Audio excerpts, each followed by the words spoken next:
I'm making this video completely unscripted, so please excuse me. We were cringe. We were so cringe, but we were free.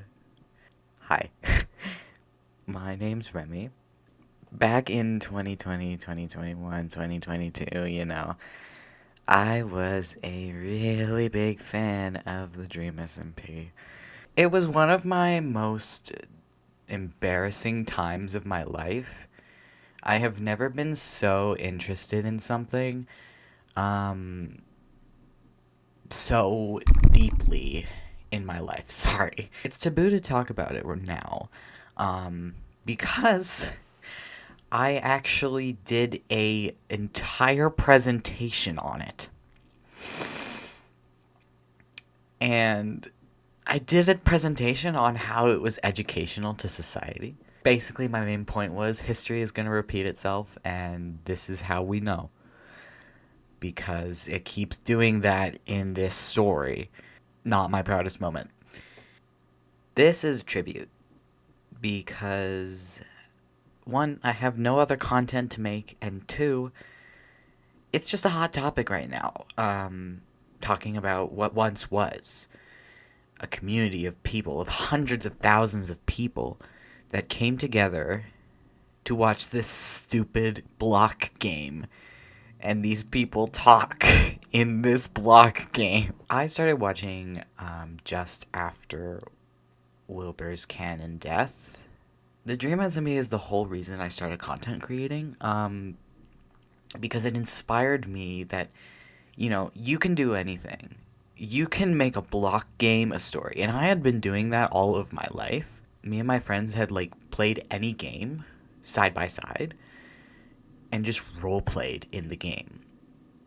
My whole life I have been role playing, and this really proved to me that you can do it and you can make content doing this, and it can be your passion.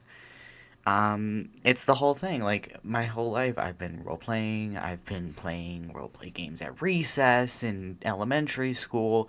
I'm an adult now, and I'm still role playing in a little game called Dungeons and Dragons. With my friends. We do accents, we do stories, we do stupid interpretations of things. Anyways, role playing can be a passion, and role playing is something you can do. You can do it for a living.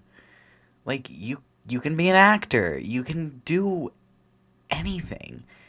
And the Dream SMP is what pushed me to get a PC, get some equipment, get this dumb camera that doesn't like to work, and start making content.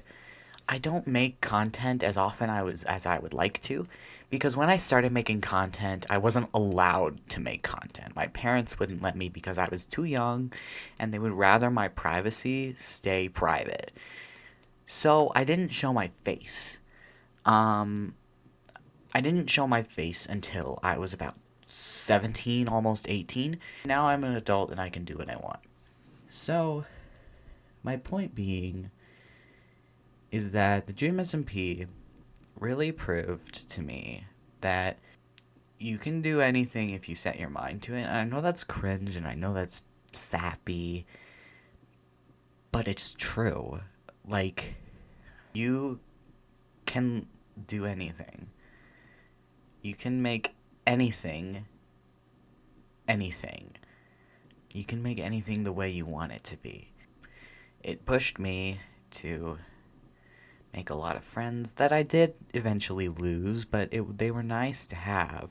But these friends that I made during this time of my obsession with this dumb block game, the friends that I made during the time of this obsession with this block game led me to make some more friends. And sure, I've lost a lot of friends over the past year. The Dream SMP really brought people together. While I'm not still friends with the people that I was at that time, I grew into be a good person. Some Dream SMP fans didn't, but I believe I did.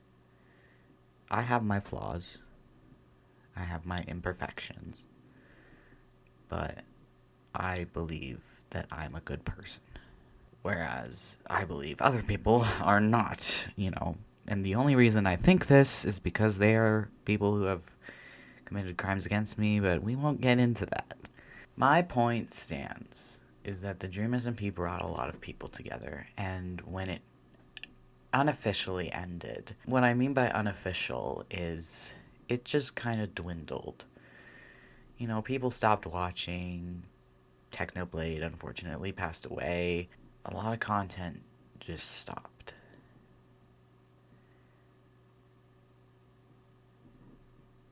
And I remember so deeply connecting with the people who played these characters. More so connected with the character itself. There is a scene going through my head that I will not describe, but it really described and visualized what kind of feelings I had during that time and how the Dream SMP was my only escape from those feelings. I watched from mostly Tommy's perspective, and I connected with Tommy a lot. And it was really the only way I felt seen and heard. There was a lot of topics in Tommy's story that were covered. They're not good topics, but they're real. I feel like I'm back in my ninth grade classroom, standing in front of about 25 people and explaining how the Dream SMP was important to me. The way I described it was important to me because it's important to know. The topics covered are deep. One of the main topics that I really focused on was history always repeats itself. If you look today, history is repeating itself. And this is something we could have learned if we took this stupid role-playing SMP seriously. There's a lot of us that were influenced by this, and a lot of people didn't have this influence. And I think it's really important that we had an influence like this before we grew up. Because now you look at the world right now and it's all going haywire. I wish I could have told my younger self that you're allowed to like things.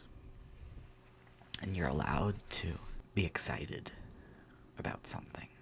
I don't understand why it was so important to bully these people off the internet. I wish I had more time with this community.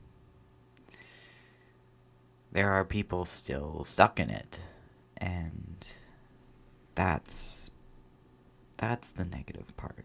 If you're stuck reminiscing about what once was, you have to know that, one, you need to move on, and two, there are more things like this, and you can find more things like this.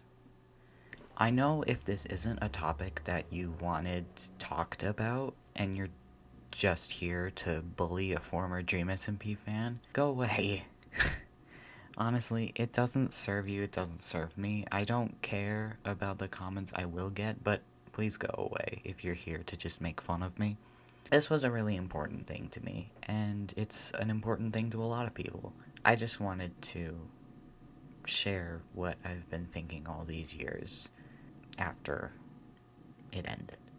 So thank you for listening, and thank you for watching. I hope this touched at least one person.